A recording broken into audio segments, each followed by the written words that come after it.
Welcome to Sidecar Games. My name is Dustin, and today we are on episode 1 of our Zelda Breath of the Wild tutorial Great Plateau adventure.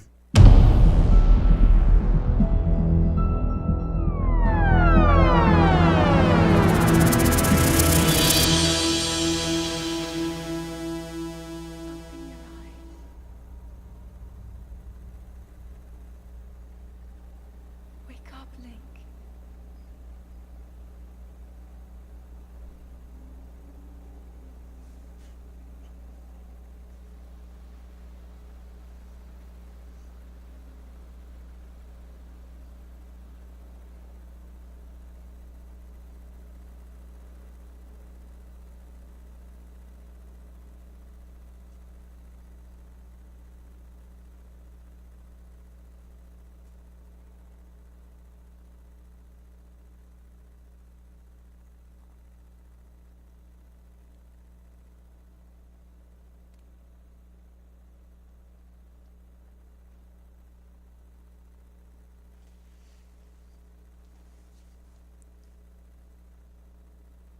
It's pretty funny how in this game it feels very Wolverine-y.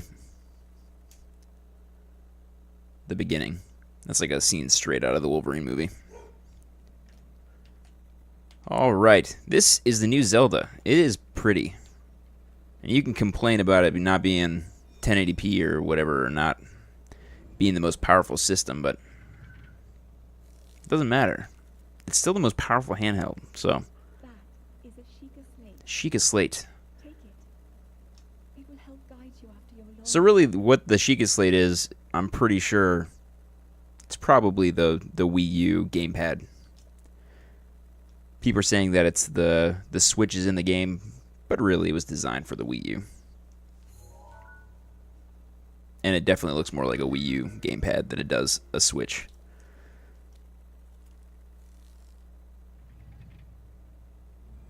It's pretty common in Nintendo games to do that, to use their handheld in the game design itself. So, it's a Zelda game, opening chests, that's definitely a normal thing. But this is a little different. You have an inventory screen, like a real one. There's all kinds of stuff in here.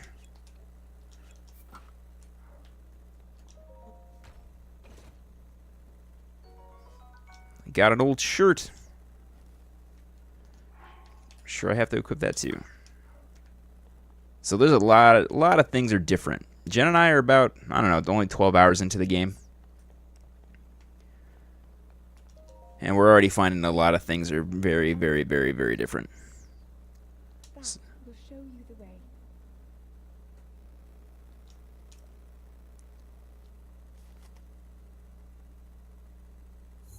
But I like it.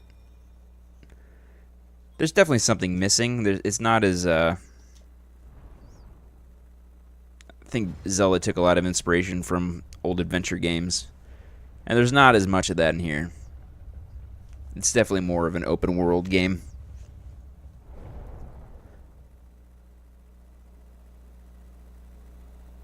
Link, you are the light. Our light. That must shine upon Hyrule once again. Now go.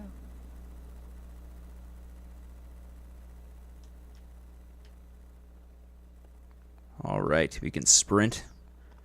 Want to see something even more amazing? We can jump. Oh my goodness.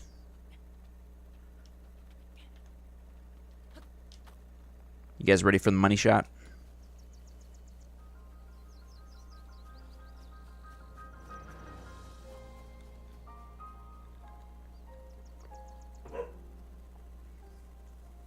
Now, if that does not get you jazzed, I'm pretty sure you're dead.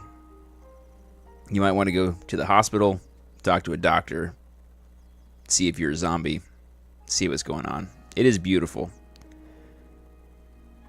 You don't need the most powerful console in the world to make a beautiful game. I think Nintendo's been proving that with their handhelds forever. So this is how the weapon system works. Just picked up a tree branch. Now it is my weapon. And if I had other weapons, I could pick them from this menu here. But each weapon only has so much durability. Also, there's a lot of foraging in this game. Getting them mushrooms. Getting more sticks to beat people with.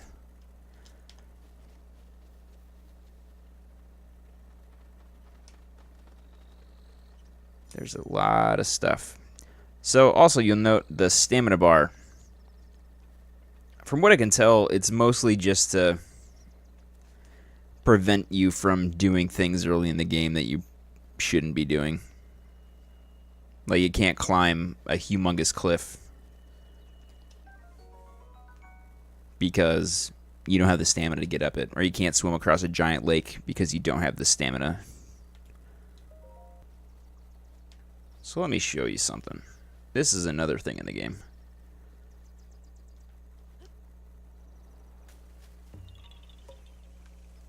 So like you had Skulltulas in Ocarina of Time. Now there's these new things, these little guys that give you nuts. And you take them to a guy called Hestu. You give him these little seeds, and then he gives you... I think he gives you more bag space.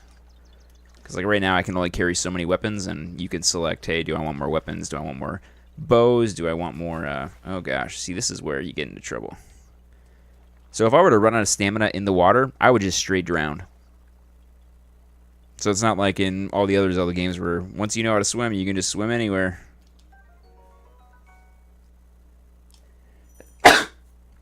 Excuse me. So throwing a weapon, there are a few weapons that are designed to be thrown, like spears and stuff like that. But for the most part, you're going to be using that to purge yourself of weapons that you don't like anymore. If you find a really good weapon in the game, you don't want to carry on, you don't want to hold on to a crappy weapon. You'd rather just throw out the crappy weapon and pick up the good weapon.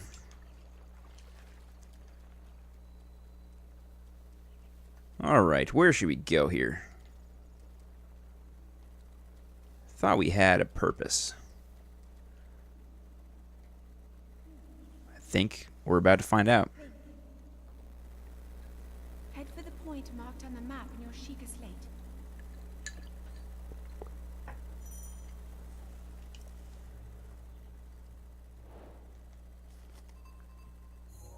So we got a Sheikah slate. This is our map.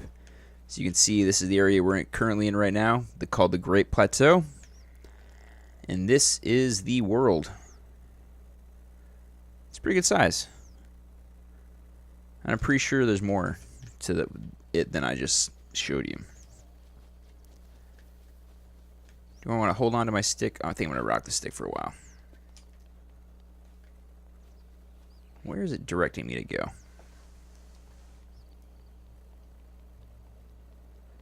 I don't 100% remember all of this. So here's an enemy. You can lock on, obviously. So as you saw that giant explosion of blue, that shows you that my weapon has broken. So now I got to pick up another weapon, and now I get this guy's weapon, which is 2 attack better than what I have.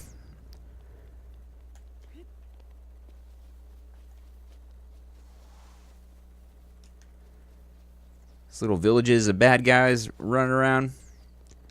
So if you go into a camp of bad guys, you kill them. They don't respawn after a certain amount of time.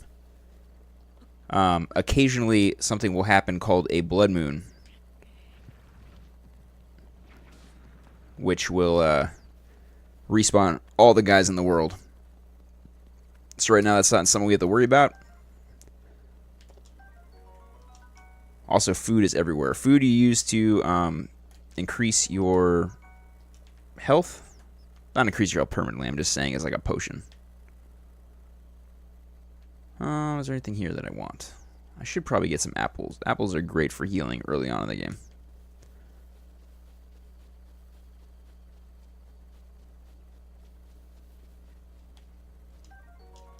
Got an arrow. Don't have a bow yet, I don't think. Nope, not yet. Let's go take out these guys. I need a better weapon. Let's use these clubs here.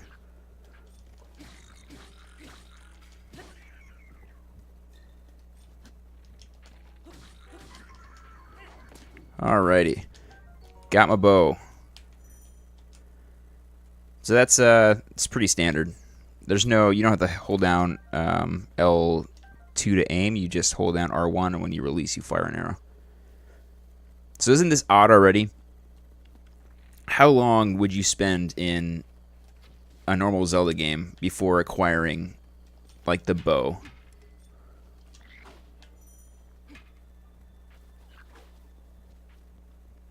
I actually just learned something.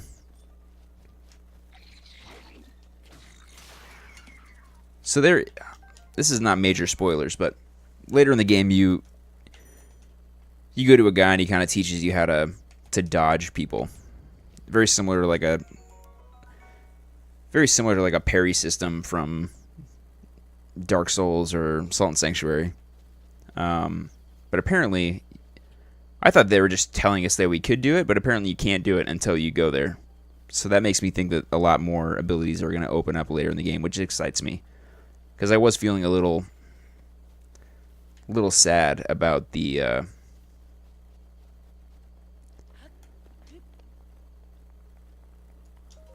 was feeling sad because it felt like they gave you so many things so early on that there wasn't a lot to look forward to. Because think of like how much when you're going for like the Goron sword, like the giant sword from Ocarina of Time, how excited were you to go through that entire quest to get that massive blade? And I felt like there wasn't a lot of that in this game. But now I'm seeing that, they do have opportunities to do that still.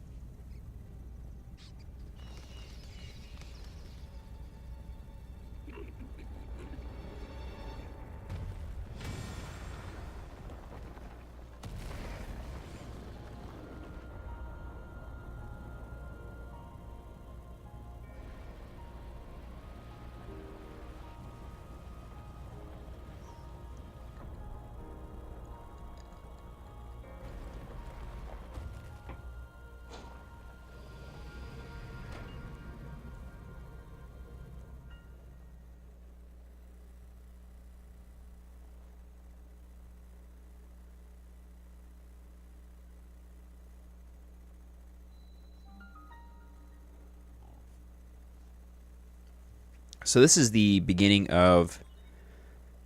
This part is very Assassin's Creed. You go up, you climb these towers, and when you climb the towers, your Sheikah Slate gets updated with the map information for that area. So before, when we looked at the Sheikah Slate, the map, everything was just a bunch of outlines, where now is the area that we're in now is going to fill in with a bunch of information. And also, this is the beginning of the fast travel system in the game. So anytime you go to one of these towers, a fast travel point opens up on that tower, as well as if you go into any shrines, I believe they're called, they also provide you with fast travel. And it's not point to point. You can, at any point in time, you can go into the Sheikah Slate and just teleport anywhere. Which does make it a lot easier to backtrack instead of having to... You have been asleep for the past 100 years. The beast. When the beast regains its true power, this world will face its end.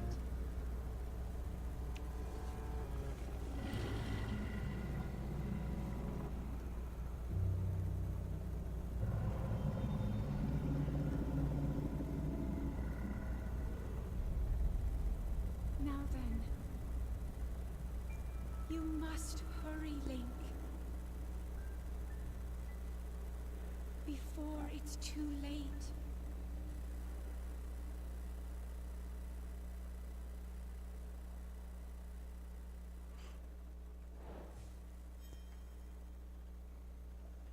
Alrighty. So we know we got to go there eventually. And actually, once you get through this tutorial, you could just straight run there. Interesting. Oh, they forced me to go down this way. Getting down these things is a little sketchy. I've definitely died early on.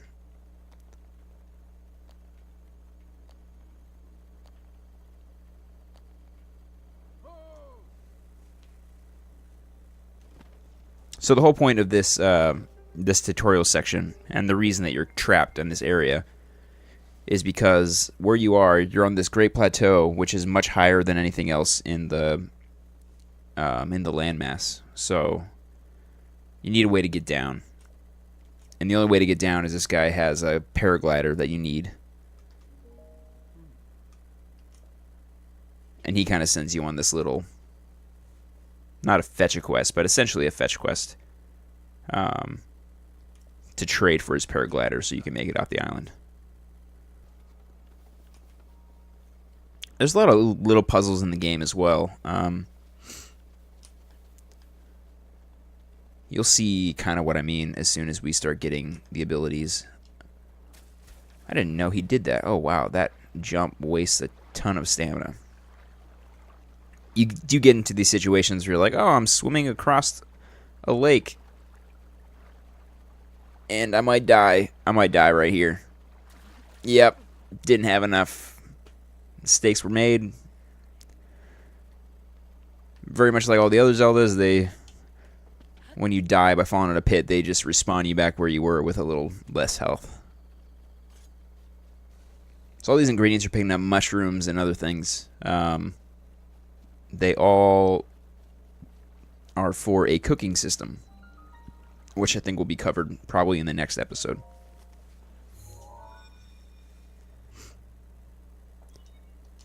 So you are damaged by, you know how in Ocarina, if you go into like the fire temple, you're required to have the tunic that allows you not to take damage while being in the fire temple because it's so hot. So those principles are active just in the overworld. So if you go to, let's say, a mountaintop that's very, very cold, you cannot survive there without either equipment or essentially making potions that will allow you to survive in those areas. So as far as I can tell so far, I know we're only 12 hours in, which is only a fraction of what this game has. We haven't run to anything that could be described as a temple from previous games. So what there are these little shrines. And each shrine has pretty much only one puzzle that you have to get through, maybe one or two. But in the tutorial section, each temple or each shrine gives you a new ability, and then you have to use that ability to get through the shrine. And then I think as you go throughout the game after the tutorial, you kind of have to use those abilities in tandem in order to complete more complicated puzzles. So the magic system is really cool. I think they use it really well. It's really simple to use. You just tap the L button, and you activate. And then you just do what you got to do to get through the space. So when I was talking about the temperature thing, if you look on the bottom right side of the screen, actually, it's where I am. Hey, look at that. That's your temperature gauge. That'll tell you if you're about to get yourself killed because you're not paying attention.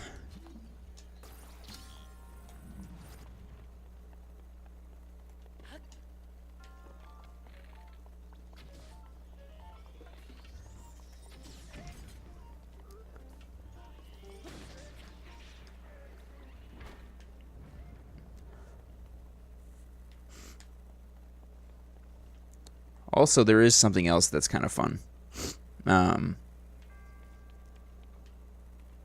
So in every one of these shrines, there's also a chest. Usually, I think I might have seen two, but most of the time I think it's just one.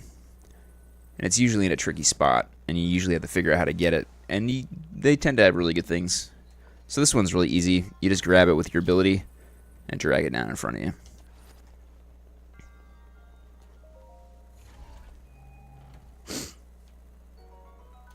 Got a Traveler's Bow, which is a lot better than what I had before. So to check out your bow, you kind of have to draw your weapon. Otherwise, you're just going to go into the weapon screen. As you can see, this has does a little bit more damage, but I'm just going to go through my old bow. You can cancel firing your bow by pressing B. Also, if you ever miss with an arrow, you can go and retrieve it. I think if you hit something, you can't, but... So in the beginning, these things give you your abilities. Like I just got that magnet ability. But by completing them, you get... It's like a soul shard or something like that. I'm not sure what it was called. I guess we'll find out.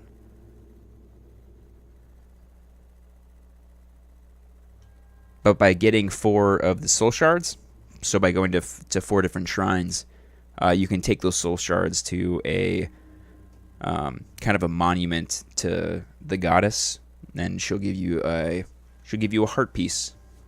So you won't find heart pieces lying around the world, which was kind of a bummer to me.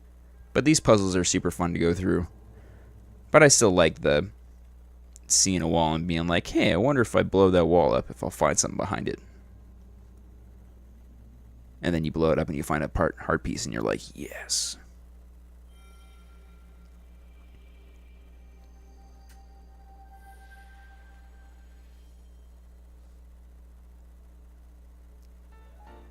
Spirit Orb is what they're called.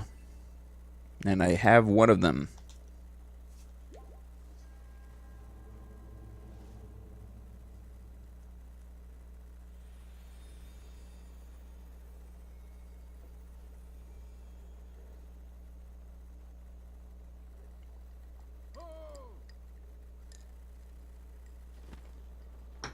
This guy in his paraglider. He promises to give it to him, or he'd give it to us if we give him a Spirit Orb. Now he wants us to bring him 3 more of those things. This is him describing the fast travel system in the game. Very, very simple. Just open your map, pick a blue spot, say port there. All right, so we're gonna go. I'm gonna put out. This is the first of 3 episodes that we're gonna do this week since I'm out of town. And the next 2 episodes, I really want to go to the next 3 shrines, show off some of the abilities you get there, and then we'll close out this tutorial mission. It's a lot of fun. The story's really intriguing. It really gets you hooked pretty quickly. So if you guys want to come back and watch more of that, that would be fantastic. Thank you guys so much for watching, and I will see you on Wednesday.